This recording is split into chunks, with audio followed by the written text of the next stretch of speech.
శ్రీకాకుళం జిల్లా ఎచ్చెర్లలోని triple IT campus లో 3వ సంవత్సరం చదువుతున్న విద్యార్థి ఆత్మహత్య కలకలం రేపుతుంది. ఈ ఘటనపై సహచర విద్యార్థులు భగ్గుమంటున్నారు. ఆత్మహత్యపై అసత్య కథనాలు ప్రచారం చేస్తున్నారని మృతుడి తల్లిదండ్రులతో పాటు విద్యార్థులు నిరసన చేపట్టారు. 9 మంది దాడి చేయడంతోనే ఆవేదన చెంది ఆత్మహత్య చేసుకున్నాడని చెబుతున్నారు. క్యాంపస్ లో ఉద్రిక్త పరిస్థితులు నెలకొన్నాయి. అయితే ఎచ్చెర్ల ట్రిపుల్ ఐటీలో పరిస్థితిపై మరింత సమాచారం మా ఐ న్యూస్ ప్రతినిధి రాము అందిస్తారు. శ్రీకాకుళం జిల్లా త్రిపుల్ ఐటీలో నిన్న జరిగిన విద్యార్థి ఆత్మహత్యకు సంఘటనకు సంబంధించి విద్యార్థులు మొత్తం కూడా నిరసన కార్యక్రమం అయితే తలపెట్టారు. అయితే విద్యార్థి చనిపోవడానికి ఆత్మహత్య కాదని విద్యార్థిని కొట్టి చంపారనేసి విద్యార్థులు అయితే ఆరోపిస్తున్న పరిస్థితి కనిపిస్తుంది. అయితే తెల్లవారుజాము నుంచి కూడా త్రిపుల్ ఐటీకి సంబంధించిన విద్యార్థులందరూ కూడా ఈ విధంగా ఆందోళన వ్యక్తం చేస్తున్న కొంత విద్యార్థులు అమ్మ ఏం జరిగింది? సో నిన్న మా ఫ్రెండ్ క్లాస్మేట్ సూసైడ్ అటెంప్ట్ చేసుకున్నారు. ఆఫ్టర్ ఎగ్జామ్ మాకు న్యూస్ తెలిసింది. సో ఆఫ్టర్ ఎగ్జామ్ మేము వెళ్ళాక మాకు రీజన్స్ కొన్ని చెప్పారు. బట్ సమ్ న్యూస్ ఛానల్స్లో రెమిడియల్స్ రీజన్స్ అంటున్నారు, లేదంటే సమ్ బిహేవియర్ వేరే అమ్మాయి ఇలా చెప్పింది అని చెప్తున్నారు.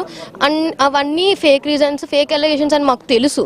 కానీ మార్నింగ్ అంతా ఏదైనా రిపోర్ట్ ఇస్తారు అనే మేము కూర్చున్నాము. సో 1 డే అయింది, ఇంకా మాకు క్లారిటీ రాలేదు. కాబట్టి మేము ఈరోజు మార్నింగే ఇంకా ఫిక్స్ అయ్యాము. వాళ్ళ పేరెంట్స్ వచ్చారు. వాళ్ళ పేరెంట్స్కి మీకు స్టాండ్ తీసుకొని మేము చెప్పాము. సో ఇలాగ జరిగింది, ఈ సిచ్యువేషన్ ఇలాగ కొట్టారు అని తెలిసిన తర్వాత వాళ్ళు హట్ అయ్యాడో మరి తెలీదు. ఆ రీజన్ అనేది ఇప్పుడు మాకు లా అయినా చెప్పాలి. అడ్మినిస్ట్రేషన్ ప్రాసెస్ చేస్తామన్నారు. సో లా ప్రొసీడింగ్స్ అయిన తర్వాత అడ్మినిస్ట్రేషన్ ఏం పని చేయాలో వాళ్ళు చేస్తామని చెప్పారు. 9 మంది కలిపి కొట్టారు అంటున్నారు. అదే చెప్తున్నారు సార్. 9 మెంబర్స్ కలిపి కొట్టారు అనేసి అన్నారు. వాళ్ళు క్లారిటీగా మాకు ఇప్పుడు చెప్పాలి. ఇప్పుడు వాళ్ళు చనిపోయిన దానికి రీజన్ మాకు క్లారిటీగా వస్తే మేము కూర్చున్న దానికి ఏదైనా ఒక ఉంటుంది కదా సార్. మేము మరి కొంతమంది విద్యార్థులు ఉన్నారు, వాళ్ళతో కూడా మాట్లాడచ్చు. అమ్మ ఎలా ఉండేవాడు? అమ్మ సృజన్ చాలా మంచివాడు, అందరితో బాగానే ఉంటాడు, ఎటువంటి మిస్బిహేవియర్ ఎటువంటివి ఏవి చేయడు. ఒక మనిషి దగ్గర ఉన్నాడు అంటే చాలా దూరంగానే ఉండి మాట్లాడతాడు, అతని మించి అతను ఉంటాడు. జనరల్ క్యాంపస్లో మీరు ఉంటారు, వాస్తవ పరిస్థితులు మీకే ముందుగానే తెలుస్తాయి. అతనికి సూసైడ్ చేసుకున్నాడు లేకపోతే ఏమైనా కొట్టి చంపే పరిస్థితి ఏమైనా ఉందంటారు? కొట్టి చంపే పరిస్థితి కాదు, సూసైడ్ అయితే చేసుకున్నాడు. ఆ సూసైడ్ వెనుక కారణం అనేది ఇప్పుడు మాకు తెలియాలి. ఏ న్యాయం కావాలి? ఇప్పుడు చదువుతున్నారు, ఇంకా ఇలాంటి సంఘటనలు ఇంకా రిపీటెడ్గా అయ్యే పరిస్థితి కూడా ఉంటుంది. ఎలాంటి న్యాయం అంటే అతని గురించి తప్పుగా చెప్పకుండా నిజం బయటికి రానివ్వండి. చెప్పమ్మా, మీరు చెప్పండి, అసలు ఏం జరిగింది అనుకుంటున్నారు? మీ అనుమానం ఏంటి? అనుమానం అవన్నీ తెలియదు సార్. ఇప్పటికే చాలా ఫాల్స్ అలిగేషన్స్ వచ్చాయి. అది వాడి క్యారెక్టర్ కాదు, నిజమేంటో మాకు బయటికి కావాలి. ఇందులో ఏవో వైలెన్స్ ఉంది అంటున్నారు, వాళ్ళు ఎవరో తెలియాలి, వాళ్ళకి పనిష్మెంట్ పడాలి. ఎలాంటి వారు అబ్బాయి? అసలు చాలా మంచోడు సార్. ఎప్పుడు ఎలాంటివి అంటే మాతో బ్యాడ్గా లేడు, ఇంట్రోవర్ట్, మాతోనే ఓపెన్ అయ్యి మాట్లాడు. సో వాడికి ఎలాంటి వేరే ప్రాబ్లం కూడా ఉండొచ్చు సార్. మరి ఏమైందో తెలియదు, అదే మాకు కూడా తెలియాలి. అసలు ఏం జరిగింది వాడికి తెలియాలి. క్యాంపస్లో ఇలాంటి గొడవలు జరుగుతూ ఉంటుంటావే?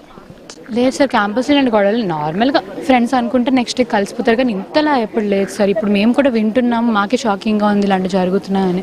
ఇలాంటి వాటికి కాలేజ్ కూడా ఎప్పుడు సపోర్ట్ చేయదు.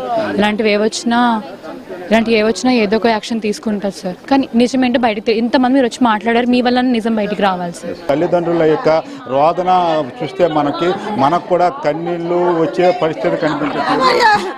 నా బిడ్డ నిలువును చంపేశారయ్యా. బాగా చదువుకునేవాడయ్యా నా బిడ్డ, ధైర్యంగా ఉండేవాడయ్యా, పిరికోడు కాదయ్యా.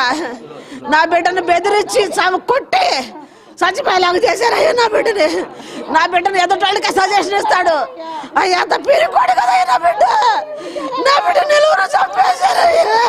విద్యార్థులు కూడా ఇక్కడ తల్లిదండ్రులకి మద్దతు పలుకుతూ తెల్లవారుజాము నుంచి కూడా నిరసన వ్యక్తం చేస్తున్న పరిస్థితి కనిపిస్తుంది.